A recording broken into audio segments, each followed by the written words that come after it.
Branco Mendes, nascido no Rio de Janeiro, um compositor, cronista, médico brasileiro, formado pela UNERJ, Universidade Federal do Rio de Janeiro. Durante 5 décadas de atividade como compositor, foi autor de mais de 600 canções. Muitas delas vocês escutam, gostam e não sabem nem que é de Aldir Blanc.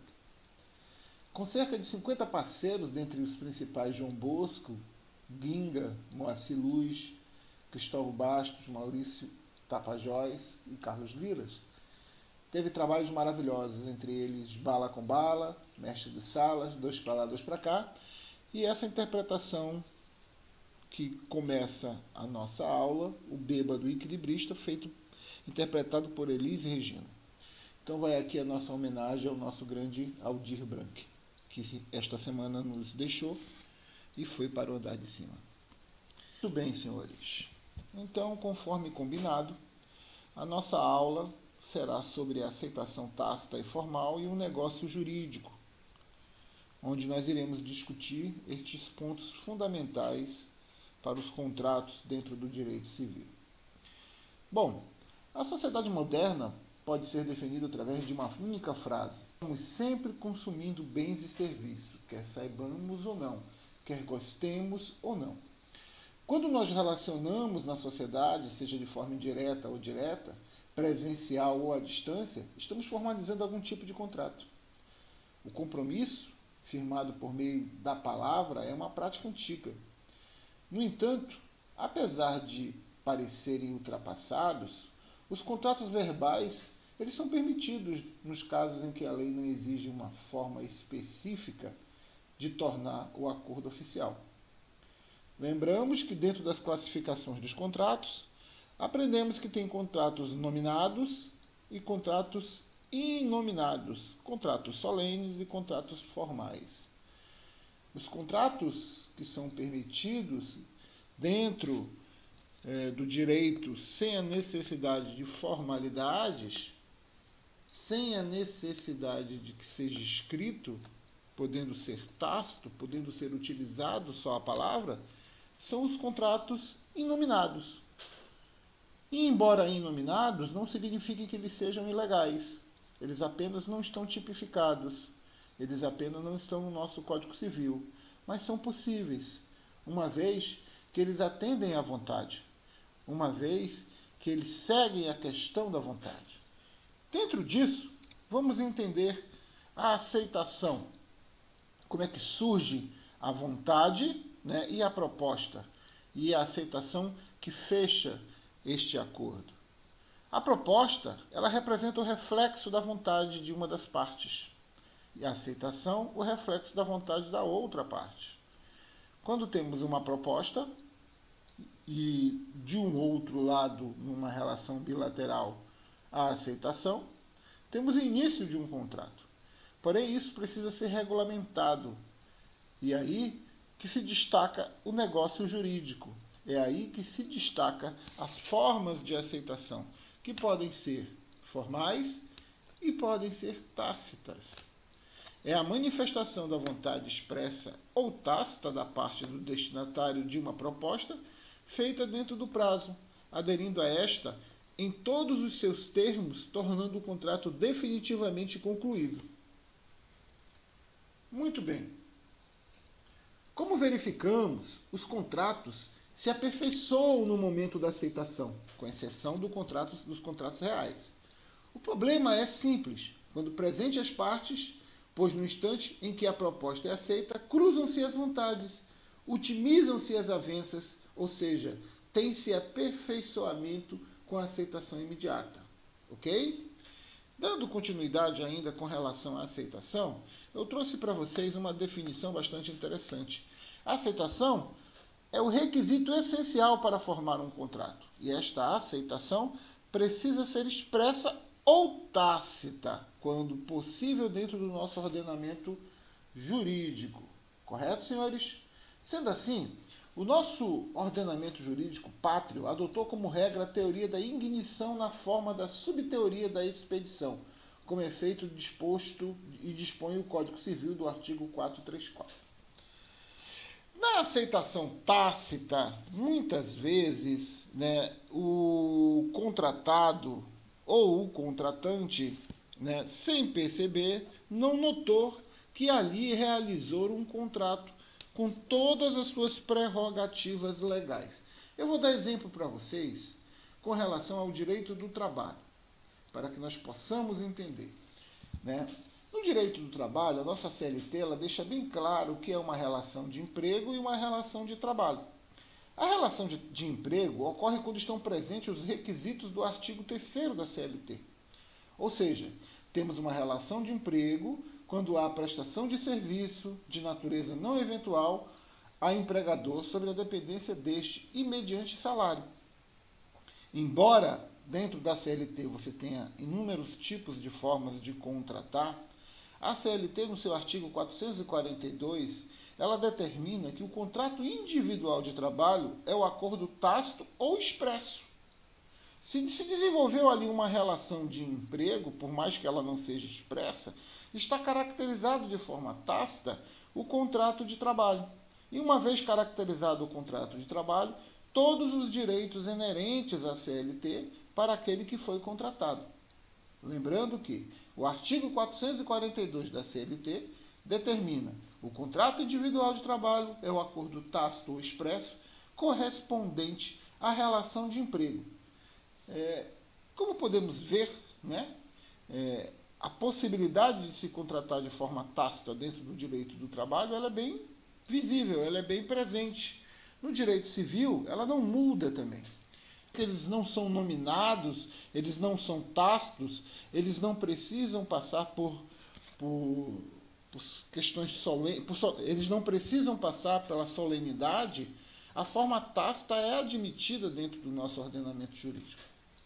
Sendo assim, senhores, eu trago aqui para vocês a declaração negocial expressa e tácita para que a gente possa entender definitivamente qual é a grande diferença entre esses dois pontos, né? Aqui eu coloco para vocês. Nasce o contrato quando a vontade das partes se encontra em consenso. Lembra que a gente discutiu isso lá no nosso segundo slide, onde a gente mostra o que é a aceitação. A aceitação, nós temos de um lado uma proposta e nós temos de outro lado a aceitação.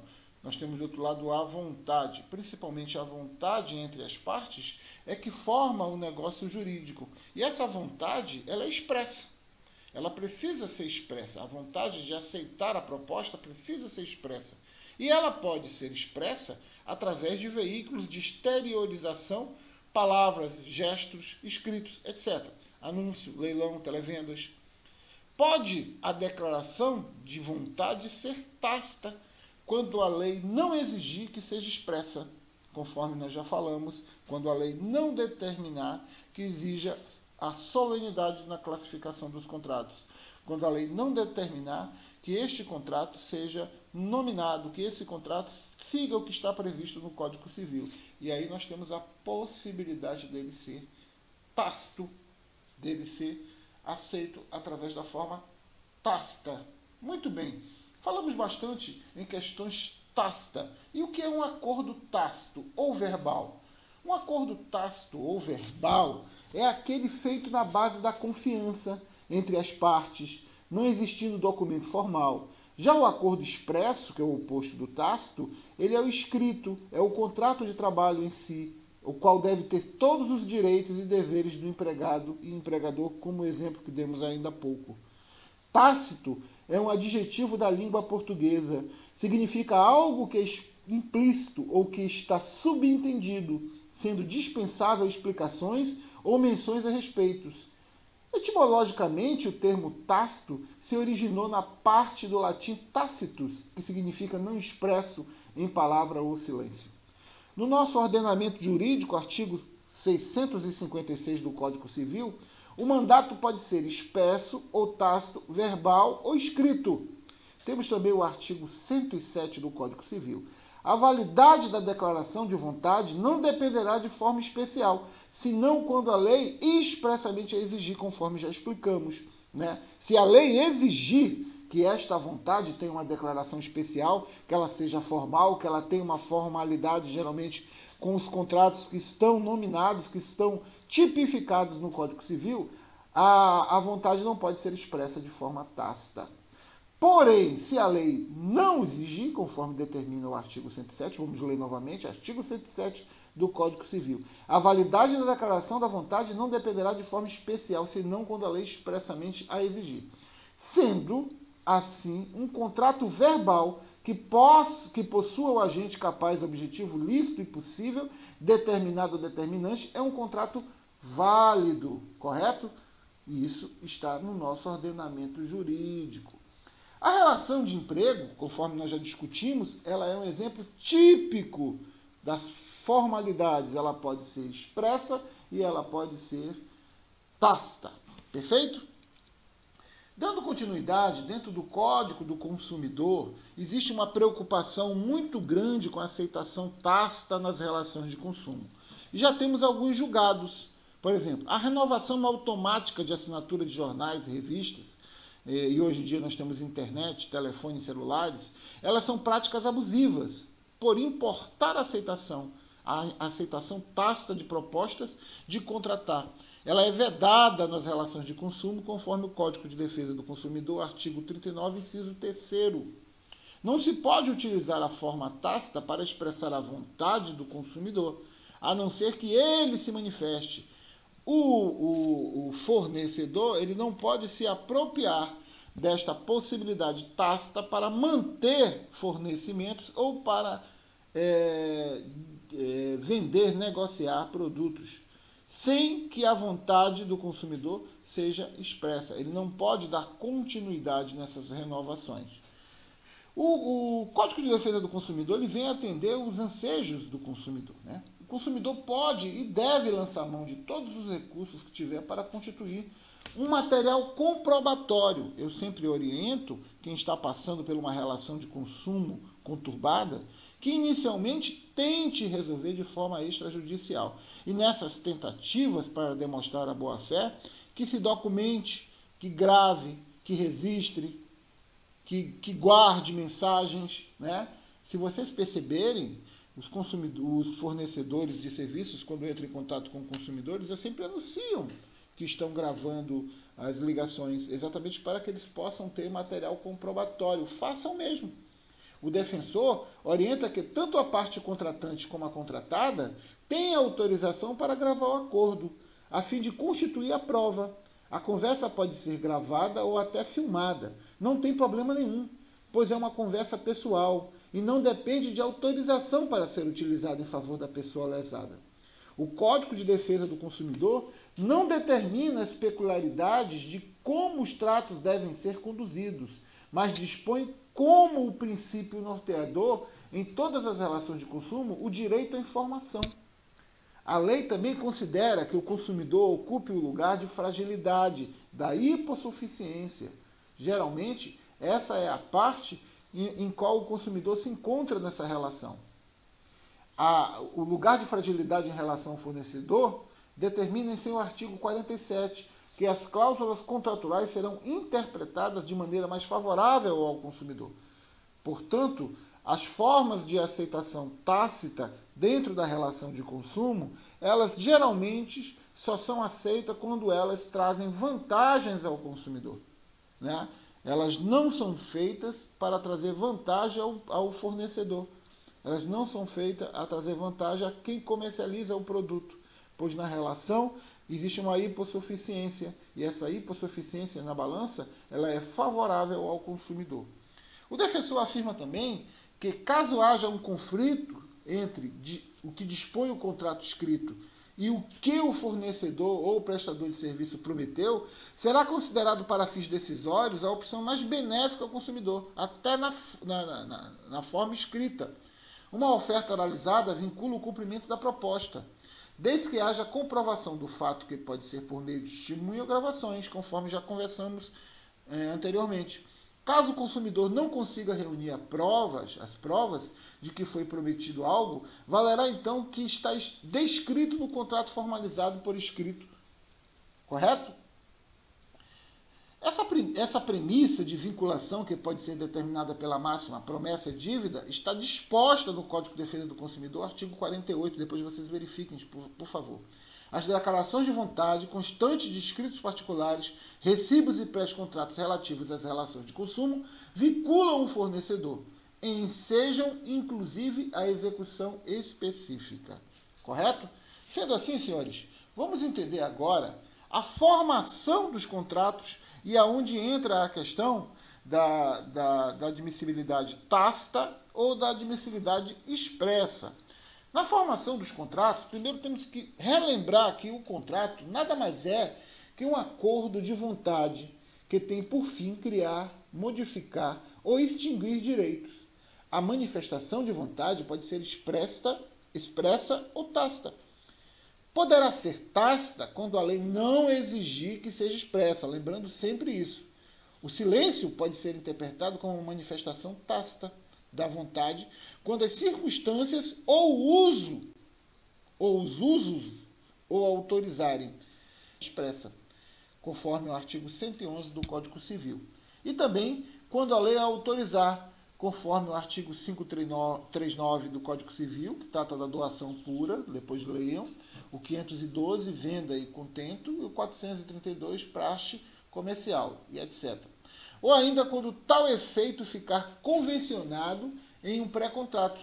Nesses casos, o silêncio é considerado circunstanciado ou qualificado.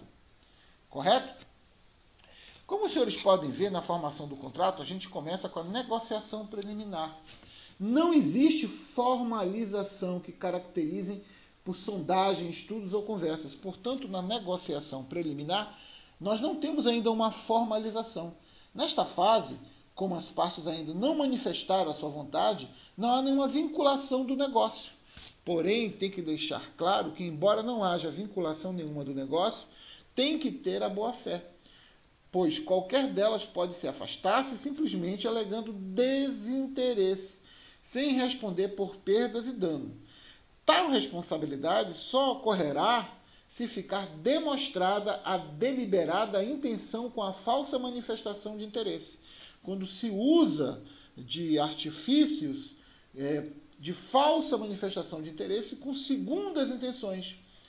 A falsa manifestação de interesse de causar dano a outro contratante, levando-o, por exemplo, a perder outro negócio, ou realizar despesas ou fundamento para pedir perdas e danos. Dentro dessa característica, ele pode, quem sofreu o dano, pedir perdas e danos pela prática de um ilícito civil, mesmo nas negociações preliminares, quando a característica não é de utilizar a boa-fé. O artigo 186 do Código Civil, ele deixa bem claro: aquele que, por ação ou omissão voluntária, negligência ou imperícia, violar direito e causar dano ao trem, ainda que exclusivamente moral, comete ato ilícito.